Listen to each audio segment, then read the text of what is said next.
Hello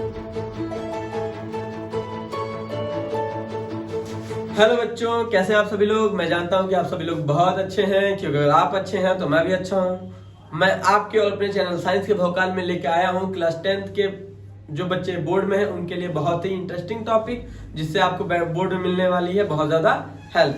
I am right बच्चों? चलिए, तो इसमें हम पढ़ने वाले हैं बच्चों आज Mendel and his work on inheritance. क्योंकि आपको तो पता है, जब भी मैं चैप्टर स्टार्ट करता हूँ या टॉपिक कोई भी स्टार्ट करता हूँ, उस टॉपिक को सबसे पहले एक्सप्लेन करता हूँ। तो आज का हमारा टॉपिक क्या है बच्चों? Mendel his work on inheritance. तो Mendel, who is the Mendel? तो मेंडल का पूरा नाम है बच्चों ग्रेगर जॉन मेंडल, जिन्हें फादर ऑफ जेनेटिक्स भी कहा जाता है बेटा।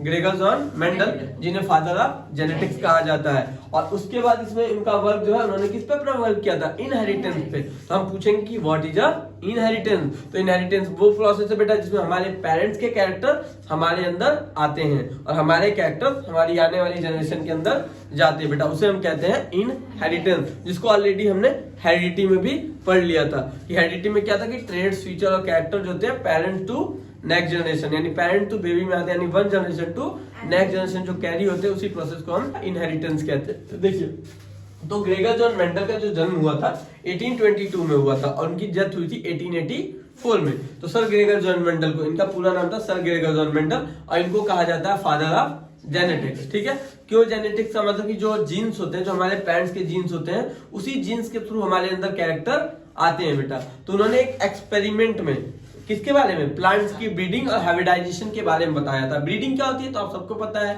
कि ब्रीडिंग जब किसी भी प्लांट के सीड को हम मिट्टी के अंदर छुपा देते हैं तो उसके मॉइस्चर और एयर की प्रेजेंटेशन की वजह से उसमें जर्मिनेशन होता है, जिससे एक नया प्लांट डेवलप होता है। उसी को बेटा हम कहते हैं ब्रीडिंग। अब आपके माइंड में चल रहा होगा बेटा कि सर ये हाइब्रिडाइजेशन क्या है? तो हाइब्रिडाइजेशन वो प्रोसेस है बेटा जिसमें हम दो अलग अलग स्पीसीज, जैसे आप सपोज कर सकते हैं कि मेरे पास एक ब्लैक मार्कर और एक रेड मार्कर, इन दोनों के बीच में हाइब्रिडाइजेशन की प्रोसेस से हम एक नए प्लांट को डेवलप करते हैं। यानी दो अलग अलग स्पीसीज को आपस में क्रॉस करा के एक नई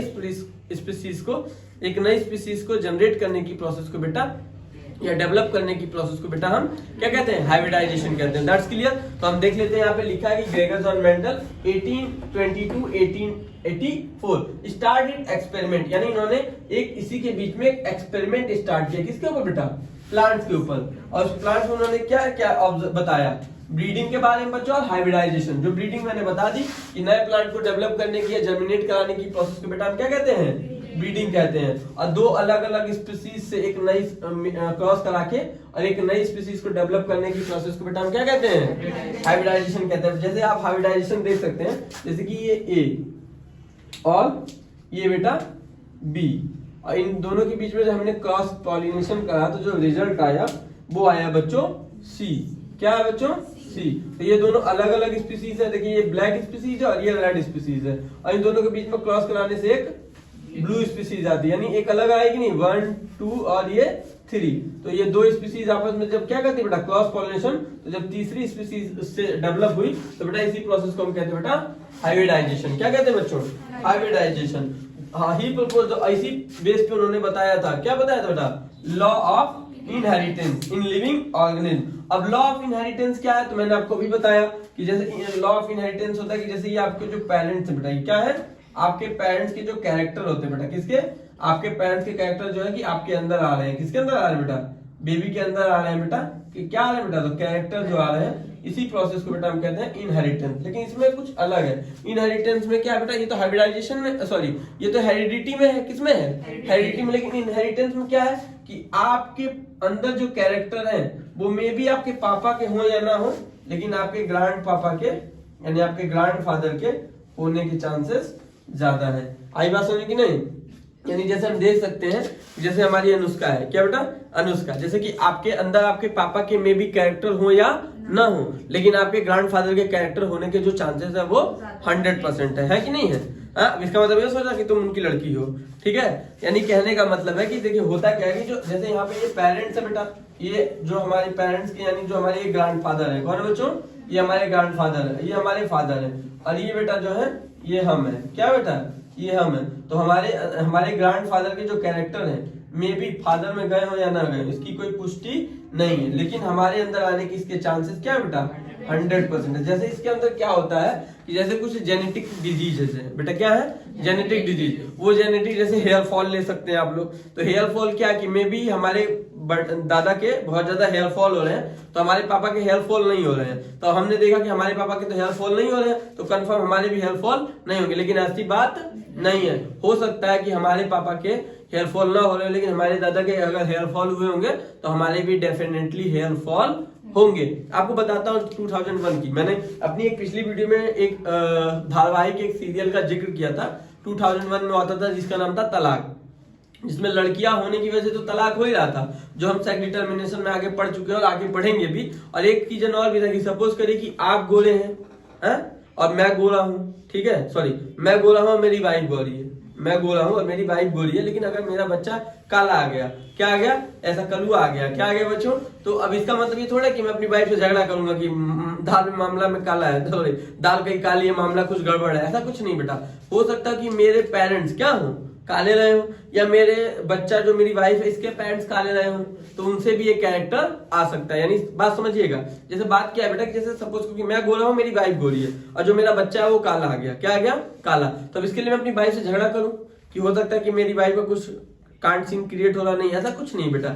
हो सकता है कि मेरे जो पेरेंट्स है वो काले हैं, यानी मेरे मम्मी पापा अगर काले हैं, मेरे बच्चे के दादा दादी अगर काले हैं, तो उनका कैरेक्टर मेरे में ना आके मेरे बच्चों में विजिबल हो सकता है। मेरी वाइफ के हो सकता है पापा मम्मी काले काले हो तो उनका कैरेक्टर मेरी वाइफ में ना विजिबल हो के, लेकिन उनके पोते में विजिबल होने के चांसेस 100% है। यही चीज उन्होंने बताई थी लॉ ऑफ इनहेरिटेंस में कि मे बी पेरेंट्स के कैरेक्टर F1 जनरेशन में विजिबल हो या ना हो, लेकिन F2 जनरेशन में 100% विजिबल होने के चांसेस है। यानी जो हमारे दादा की जो जेनेटिकल डिजीज है हमारे पापा में हो या ना हो, लेकिन हमारे अंदर होने के 100% चांसेस है। तो इसको बताने के लिए उन्होंने प्लांट को चुना। किसको चुना बच्चों? प्लांट को। उन्होंने जिस प्लांट को चूज किया उसका नाम था पाइसम सटाइवम। अब आप सोचेंगे सर ये कौन था प्लांट है पाइसम सटाइवम और क्यों उन्होंने पाइसम सटाइवम को ही चूज किया? लेकिन सबसे पहले हम जान लेंगे कि पाइसम सटाइवम क्या है। तो उसको कहते हैं बेटा केराए। अब बहुत लोग सोचते हैं सर ये किराए क्या, चलिए हिंदी में बता देते हैं। उसको कहते हैं मटर और इंग्लिश में कहते हैं गार्डन पी। यानी जिस किराए, यानी आपके घर पे आपने सुना होगा पनीर खाते कि नहीं, और उसी पनीर में अगर हम क्या डाल दे बच्चों, किराए यानी पाइसम सटाइवम डाल दे तो उस पनीर का होटल में नाम हो जाता है मटर पनीर। क्या बच्चों? मटर पनीर। पसंद है ना तुम लोग को? मुझे पता था मुझे है पसंद है। इधर देखिए इसको मिलता ही नहीं कभी, मिलता होता तुम आया था कि चलो ठीक है, पूरा मुंह बना लेती है सब। तो इधर देखिए, तो अब पाइसम सटाइवम क्लियर हो गया। अब देखिए उसका क्या है, उसको चूज क्यों किया? क्योंकि उसका जो ड्यूरेशन टाइम है, जर्मिनेशन का जो ड्यूरेशन टाइम है, डेवलप होने का जो ड्यूरेशन टाइम है वो शॉर्ट टाइम है। क्या है वो? 3 से 4 महीने पूरा डेवलप हो जा रहा है। और ये तो शॉर्ट टाइम यानी कम समय ले रहा है डेवलप होने में। पहला पॉइंट ये हो गया।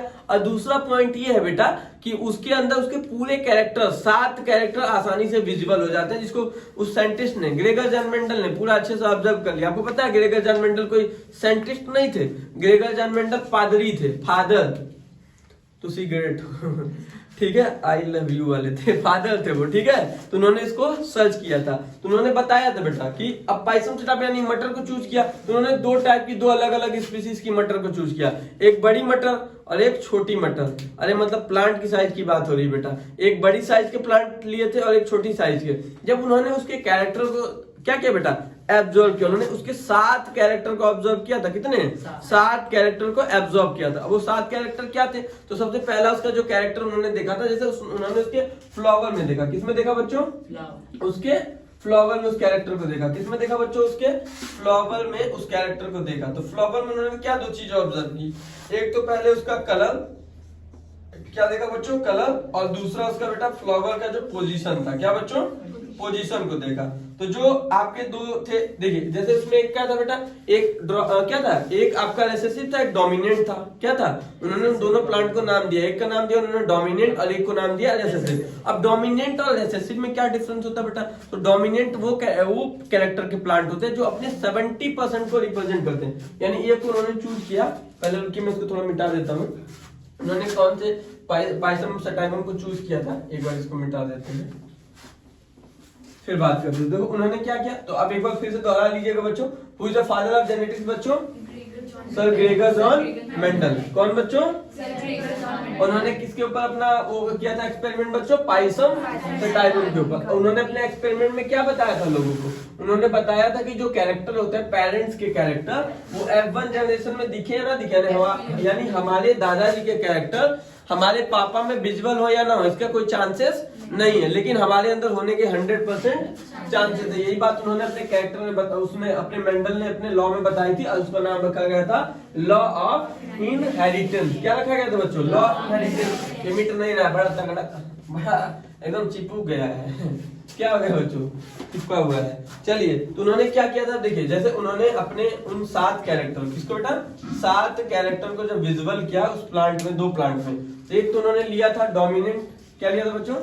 डोमिनेंट। एक रेसेसिव। अब डोमिनेंट और रेसेसिव में क्या डिफरेंस होता है? देखिए ये डोमिनेंट है बच्चों, क्या है डोमिनेंट, और ये रेसेसिव है, ठीक। तो डोमिनेंट प्लांट होते हैं अपने कैरेक्टर को 70% रिप्रेजेंट करते हैं, और रेसेसिव 30%, यानी ज्यादातर यही शो होता है, ये कम शो होता है। समझ है कि नहीं? यानी अगर इन दोनों का झगड़ा करा दे, अगर सपोज करिए इन दोनों के बीच में क्रॉस पॉलिनेशन करा दे, क्या करा दे बच्चों? Cross pollination. तो ज्यादातर किसके कैरेक्टर दिखेंगे? क्योंकि ये जिसके कैरेक्टर ज्यादा दिखते हैं उसी को बेटा हम क्या कहते हैं? डोमिनेंट। और जो अपने कैरेक्टर को नहीं दिखा पाता उसको क्या कहते हैं?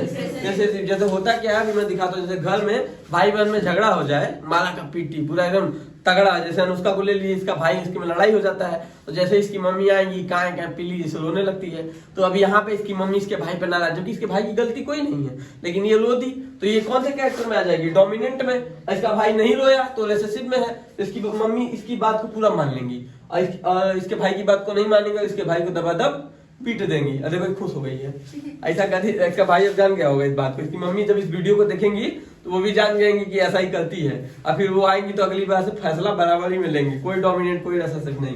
लेकिन डोमिनेंट हमेशा आप समझ गए बच्चों कि डोमिनेंट क्या होता है, यानी जो अपने कैरेक्टर को पूरा का पूरा शो करता है वो डोमिनेंट है, जो अपने कैरेक्टर को शो नहीं कर पाता, जो दब जाता है, वो रेसेसिव में आता है। तो जब डोमिनेंट में उन्होंने देखा कि जो डोमिनेंट था, पहले उसकी हाइट की बात करेंगे, तो डोमिनेंट की जो हाइट थी वो क्या थी बच्चों? टॉल थी, और जो रेसेसिव की हाइट थी बच्चों वो शॉर्ट थी। क्या थी? शॉर्ट थी। उसके बाद आते हैं फ्लावर कलर। क्या बच्चों? Flower colour. तो जिसका फ्लावर कलर था वो कैसा था? व्हाइट था, सॉरी व्हाइट था कि वॉयलेट था? ये वॉयलेट था बच्चों। क्या था? तो जो फ्लावर का जो कलर था बेटा वो क्या था? वॉयलेट था, और इसका कलर जो था रेसेसिव का व्हाइट था, ठीक है। फ्लावर का जो पोजीशन था वो इसका क्या था बेटा? एक्सिल था। क्या था? एक्सिल। और इसका क्या था बच्चों? टर्मिनल था। क्या था बच्चों? टर्मिनल। अब आपके माइंड में चल रहा होगा सर एक्सिल और टर्मिनल क्या होता है? तो एक्सिल जो होते हैं ये टॉप पे होते हैं, ये टॉप पे होते हैं, लेकिन जो टर्मिनल होते हैं बेटा ये उसके जो इंटर नोड होता है, 2 लीफ के बीच का स्पेस, 2 लीफ के बीच का जो स्पेस होता है इसको कहते हैं इंटर नोड। तो इसमें से फुलवा निकला रहेगा, समझ रहे कि नहीं? इसके बीच से फूल का ही निकला रहेगा, लेकिन इसका एक्सिल एकदम ऊपर ही रहेगा, एकदम तना रहेगा, ऊपर एकदम दिखाई देगा, समझ कि नहीं? एकदम टॉप पे, जैसे हाई है ना, ये एक्सिल है, ये क्या है? एकदम टॉप पे इसका कैप है, तो ये एक्सिल फॉर्म में है। लेकिन अगर मान लो कि बीचों में से तो निकल गया है, एक तो हिदरिया से तिरछू में निकल गया, ये तो ये टर्मिनल में बेटा, किसमें है? ये टर्मिनल में। लेकिन एकदम टॉप पे वो क्या है बेटा? एक्सिल में है, ठीक है। तो उसके बाद आते हैं पोर्ट।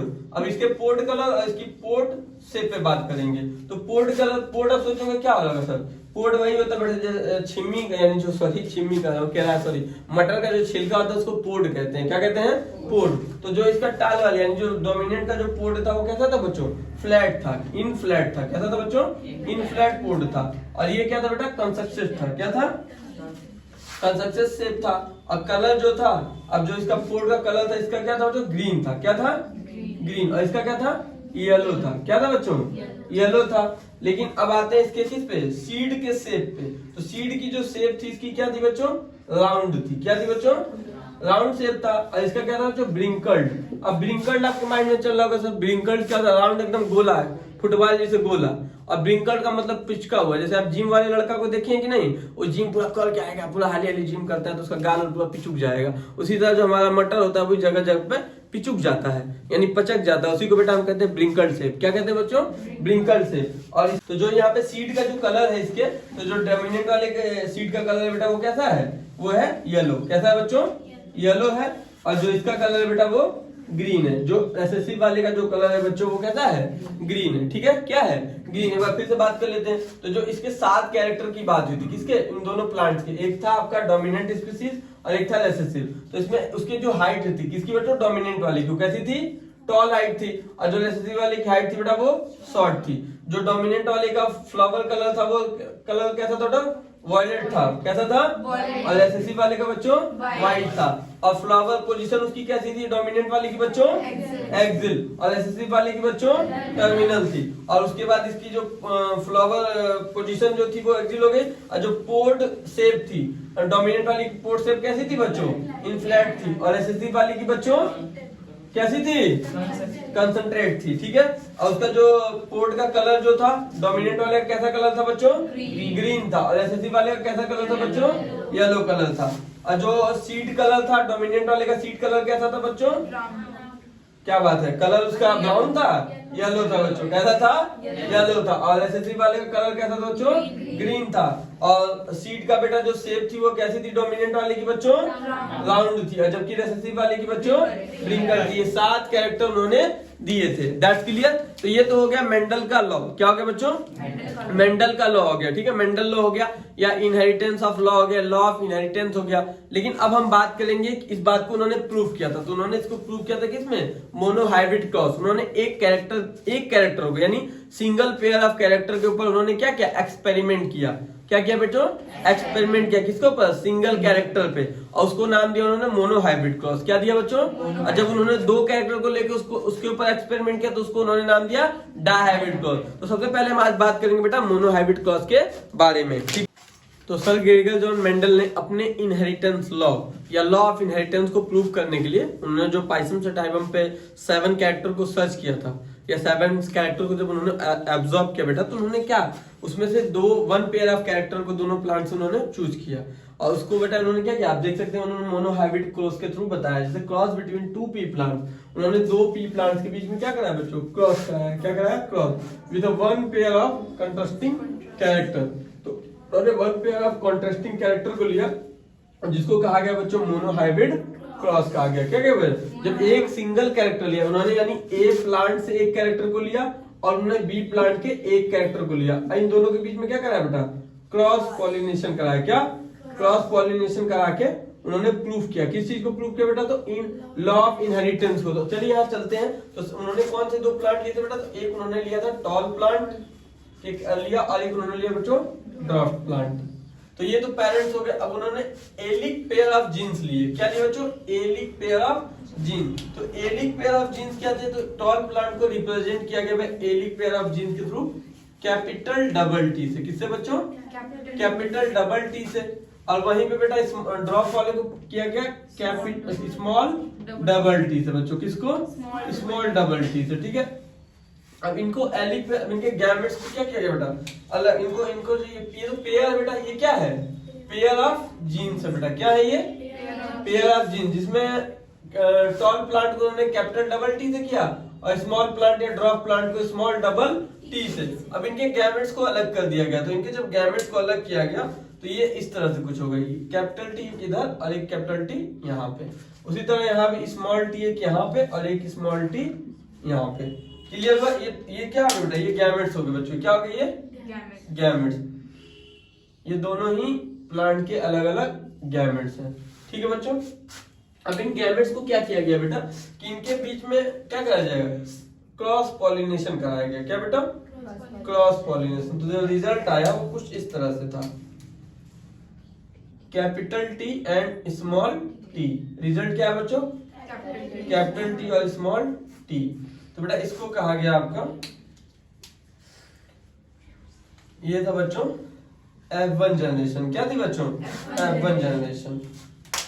क्या थी बच्चों, ये F1 जनरेशन थी, जिसमें एक कैपिटल टी था एक स्मॉल टी था। लेकिन जब इसको देखा गया तो इसके सभी जो प्लांट थे वो क्या थे, टॉल प्लांट थे। क्या थे बच्चों, टॉल प्लांट थे, ठीक है। उसके बाद अब उन्होंने क्या किया, अब सेल्फ पॉलिनेशन कराया। तो इसके लिए उन्होंने क्या लिया, इसका पेयर ले लिया। क्या ले लिया, इस जो ये रिजल्ट आया था इसको इन्होंने यहाँ पे ले लिया, ठीक। कैपिटल टी और स्मॉल टी, कैपिटल टी और स्मॉल टी। क्या लिया बच्चों इन्होंने, कैपिटल टी और स्मॉल टी ले लिया। देख सकते हैं आप, जब इन्होंने इसको ले लिया तब इनके बीच में इन्होंने क्या करा, अब इनके भी गैमेट्स को उन्होंने क्या किया बेटा, सेपरेट कर दिया। क्या किया, सेपरेट कर दिया। इसमें ये जो आए थे रिजल्ट इसको इन्होंने यहाँ लिया, तो इसके गैमेट्स को अलग किया, तो इनके भी जो गैमेट बने वो इस तरह से बने, capital T small T, capital T बच्चों और स्मॉल टी, ठीक है। इनके भी इन्होंने क्या कर दिए, गैमेट्स को अलग कर दिया। आप देख सकते हैं कैसे किया उन्होंने इसके गैमेट्स को अलग। अब गैमेट्स को अलग करने के बाद इन्होंने क्या किया बच्चों, अब इनके बीच में भी इन्होंने पॉलिनेशन कराया। क्या कराया बेटा, तो इसके लिए इन्होंने किसका यूज किया, बेटा पुनेट स्क्वायर का। आप सोचेंगे सर ये पुनेट स्क्वायर क्या है, तो आप देख सकते हैं पुनेट स्क्वायर, देखिए ये आपका हो गया पुनेट स्क्वायर। ये मैथमेटिकल टूल्स का इन्होंने यूज किया था, जिसके बारे में हम आगे पढ़ेंगे कि इस मैथमेटिकल टूल्स का इन्होंने क्यों यूज किया था, 12th में आप पढ़ेंगे। तो यहाँ पे आप देख सकते हैं इसके गैमेट्स हम राइट कर देंगे यहाँ पे बच्चों, इन्होंने गैमेट्स निकाले हैं। इन्होंने कौन कौन से गैमेट्स निकाले थे बच्चों, आपको दिखाई दे रहा है नीचे, कैपिटल टी और स्मॉल टी, कैपिटल टी बच्चों और स्मॉल टी। और जब इसके बीच में इन्होंने सेल्फ, इसमें इन्होंने क्या कराया बेटा, पॉलिनेशन कराया। क्या कराया बेटा, इसका इसके साथ कराया, तो रिजल्ट क्या आएगा, कैपिटल टी और कैपिटल टी। फिर इन्होंने इसका किसके साथ कराया बेटा, इसके साथ, तो भी कैपिटल टी आया बेटा और स्मॉल टी आया। फिर इन्होंने इसका इसके साथ कराया, तो आया कैपिटल टी और स्मॉल टी। क्यों, आप सोचेंगे सर पहले आप कैपिटल क्यों लिख रहे हैं, क्योंकि मैंने पहले बताया था कैपिटल में हम किसको लिखते हैं, डोमिनेंट को। और डोमिनेंट को क्यों, क्योंकि अपना 70% कैरेक्टर शो करता है और रिसेसिव बेटा अपना 30%। तो डोमिनेंट को पहले लिखते हैं और रिसेसिव को बाद में लिखते हैं। और जब इसका फिर इन्होंने इसके साथ कराया, तो आया स्मॉल टी स्मॉल टी। तो यहाँ पे क्या देखने को मिला, यहाँ पे अगर देखा जाए बेटा, क्या देखा जाए, अगर फिनोटाइपिक देखा जाए, कैसे बच्चों, फिनोटाइपिक टाइप देखा जाए, तो यहाँ पे देखने को मिलेगा 3:1, क्योंकि ये भी टॉल है, ये भी टॉल है, ये भी टॉल है, बट ये क्या बेटा स्मॉल था। लेकिन अगर जीनोटाइपिक देखा जाए बच्चों, क्या जीनोटाइप देखा जाए, तो रेशियो आएगी 1:2:1। क्यों बेटा, क्योंकि देखिए ये प्योर टॉल है, तो ये प्योर टॉल हो गया, ये दोनों क्या है बेटा, हाइब्रिड टॉल है। क्या बच्चों, हाइब्रिड टॉल है जो यहाँ हो गया, और ये प्योर स्मॉल है जो कि यहाँ हो गया। समझ में आ गया बच्चों यहाँ तक। तो आपने क्या देखा यहाँ पे, मोनो हाइब्रिड क्रॉस में उन्होंने दो टाइप के अलग अलग प्लांट लिए, एक लिया टॉल प्लांट, एक लिया ड्रॉप प्लांट। तो टॉल प्लांट को उन्होंने रिप्रेजेंट किया कैपिटल डबल टी से, और ड्रॉप प्लांट को रिप्रेजेंट किया स्मॉल डबल टी से। फिर इसके इन्होंने एलिक पेयर यहाँ पे निकाले, फिर एलिक पेयर से इन्होंने उनके गैमेट्स को बेटा क्या कर दिया, सेपरेट कर दिया। किसको बेटा, इन्होंने इसके गैमेट्स को क्या कर दिया बेटा, सेपरेट कर दिया। फिर इन गैमेट्स को सेपरेट करने के बाद इन गैमेट्स के बीच में इन्होंने क्या कराया बच्चों, क्रॉस पॉलिनेशन कराया। जब क्रॉस पॉलिनेशन कराया, तो जो इनकी F1 जनरेशन आई बेटा, कौन सी जनरेशन, F1 जनरेशन, वो क्या आई, कैपिटल टी स्मॉल टी, यानी सभी टॉल प्लांट है। यानी आप देख सकते हैं कि जो इसके पेरेंट्स में एक टॉल प्लांट है, एक स्मॉल प्लांट है कि नहीं है। लेकिन यहाँ पे जो F1 जनरेशन आ रही है वो सब टॉल प्लांट है। लेकिन आपने यहाँ पे क्या देखा, F2 जनरेशन में, किसे बेटा, F2 जनरेशन, आपने F2 जनरेशन क्या देखी यहाँ पे, आपके प्योर आए कि नहीं, टॉल प्योर प्लांट, ये वाला आ गया कि नहीं आ गया। लेकिन ये वाला यहाँ पे आ रहा है, F1 में ये वाले आए यहाँ पे नहीं आ रहे, F1 वाले यहाँ पे आ रहे नहीं आ रहे, लेकिन F2 में आ रहे, दिखाई दे रहा है कि नहीं आ रहा है बेटा। तो यही बात उन्होंने कही थी कि मे बी आपका जो पेरेंट्स का कैरेक्टर F1 में विजिबल न हो, लेकिन F2 में विजिबल होगा, F2 में विजिबल होगा, F1 में विजिबल नहीं होगा, लेकिन F2 में 100% विजिबल होने के चांसेस है। यही चीज उन्होंने लॉ ऑफ इनहेरिटेंस में बताई थी। तो आपने यहाँ देख लिया। फिर इनके बीच में इन्होंने क्या किया, यहाँ पे देख लेते। फिर अब ये जो आपके टॉल आए थे, जो हाइब्रिड टॉल है बेटा, क्या है, हाइब्रिड टॉल है, इनके बीच में इन्होंने सेल्फ पॉलिनेशन कराया। तो पहले इन्होंने इसका भी एलिक पेयर लिया, एलिक पेयर की इन्होंने इसके गैमेट्स को सेपरेट कर लिया। इसके बाद इन गैमेट्स के बीच में इन्होंने क्या कराया बेटा, सेल्फ पॉलिनेशन कराया। जब इनके बीच में इन्होंने क्रॉस पॉलिनेशन कराया, सॉरी क्या कराया, पॉलिनेशन की प्रोसेस कराई, तो फिनोटाइपिकली यानी तीन जो थे वो टॉल प्लांट दिखाई दिए। क्या दिखाई दिए, टॉल, और एक शॉर्ट प्लांट दिखाई दिया। तो जो टॉल प्लांट थे वो तो फिनोटाइप, यहाँ पे रेशियो बनी 3:1। लेकिन जब उसको जीनोटाइपिकली देखा गया, क्या देखा गया बच्चों, जीनोटाइपिक। तो जीनोटाइपिक जब देखे गए तो बेटा रिजल्ट क्या है आपका, 1:2:1 दैट्स क्लियर। तो ये F2 जनरेशन थी बेटा, ये क्या थी, F2 जनरेशन, दैट्स क्लियर। चलिए F2 जनरेशन के बाद अब चलिए देखिए यहाँ पे देखते हैं, आपको हम दिखाते हैं। जो कैपिटल टी वाले बेटा क्या है, ये आपके क्या है, डोमिनेंट ट्रेट है बेटा। क्या है ये, डोमिनेंट ट्रेट है। जो स्मॉल टी है बेटा ये क्या है, ये रिसेसिव ट्रेट है बेटा। क्या है ये, लेकिन जो कैपिटल टी और स्मॉल टी है बेटा, तो इसमें एक जो है 1 वो डोमिनेंट ट्रेट को रिप्रेजेंट कर रहा है, किसको बेटा, और एक जो है बेटा वो 1 जो है बेटा वो रिसेसिव ट्रेट को रिप्रेजेंट कर रहा है। किसको कर रहा है बेटा, रिसेसिव ट्रेट को रिप्रेजेंट कर रहा है। मैंने आपको पहले ही बता दिया डोमिनेंट और रिसेसिव में क्या डिफरेंट है। डोमिनेंट जो प्लांट्स होते हैं वो अपने कैरेक्टर को 70% रिप्रेजेंट करते हैं, लेकिन जो आपके वो है बेटा रिसेसिव वो केवल 30% ही रिप्रेजेंट करते, क्योंकि जो डोमिनेंट है वो रिसेसिव को दबा देता है। That's clear. चलिए आगे हम ऑब्जर्वेशन में पढ़ेंगे। क्या पढ़ेंगे बच्चों, ऑब्जर्वेशन देख लेंगे। चलिए ऑब्जर्वेशन देख लेते हैं मोनोहाइब्रिड का। ये तो आपको समझ ही में आ गया होगा सबको। हम बात करते हैं ऑब्जर्वेशन की, तो ऑब्जर्वेशन ऑफ मोनोहाइब्रिड क्लॉथ। तो हम ऑब्जर्वेशन ऑफ मोनोहाइब्रिड क्लॉथ को हमने ऑब्जर्व किया। तो हमने क्या ऑब्जर्व किया बेटा, हमने देखा कि जितने भी F1 प्लांट है क्या बेटा, सभी टॉल है। क्या है बेटा, टॉल है। रीजन ऑफ बिहाइंड दैट की जेनेटिकली क्या है बेटा, उनमें एक कैपिटल टी एक स्मॉल टी है, तो उसमें से कोई भी प्लांट मीडियम नहीं है, वो क्या है बेटा, टॉल है। ठीक है।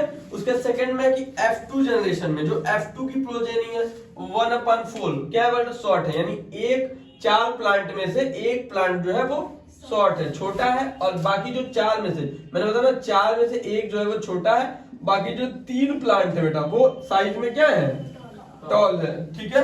उसके बाद हम देखे जाए तो फिनोटाइपिक रेशियो जो है वो F2 की क्या है, अगर फिनोटाइपिक देखी जाए, फिनोटाइपिक का मतलब होता है कि जो फिजिकली हमें विजिबल होती है, तो वो 3:1 बेटा, वो क्या है 3:1, इसमें 3 जो है टॉल है और एक शॉर्ट है। और जीनोटाइपिक देखा जाए जो कि जेनेटिकली रेशियो होती है, जो हमें फिजिकली विजिबल नहीं होती है, तो बेटा वो क्या है 1:2:1 है। यानी एक प्योर टॉल है, एक दो हाइब्रिड टॉल है, एक आपका क्या है शॉर्ट प्लांट है। ठीक है। चलिए अब हम इसका कंक्लूजन निकालते हैं। तो जो कंक्लूजन है जो कि आपको यहाँ दिखाई दे रहा होगा, तो कंक्लूजन जो है जो कैपिटल डबल टी और स्मॉल टी, यानी कैपिटल टी और small T both are tall. ये दोनों ही क्या है बेटा, जो कैपिटल डबल टी है या कैपिटल टी और स्मॉल टी है, ये क्या है टॉल प्लांट है, वाइल जबकि जो स्मॉल डबल टी है वो की शॉर्ट प्लांट है। कैसे बच्चों, शॉर्ट प्लांट हमको देखने को मिला। यानी ये रेशियो बना रहे बेटा 3:1 बना रहे हैं अकॉर्डिंग टू दिस।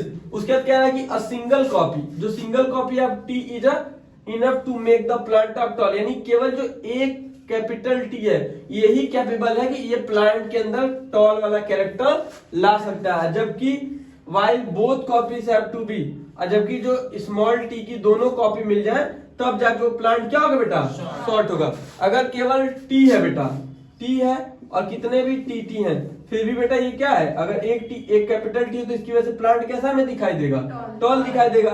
लेकिन अगर एक टी है तो इसकी वजह से प्लांट हमें शॉर्ट नहीं दिखाई देगा। इसके लिए हमें क्या चाहिए बेटा, दोनों ही टी चाहिए, तब जाके वो शॉर्ट दिखाई देगा। ठीक है।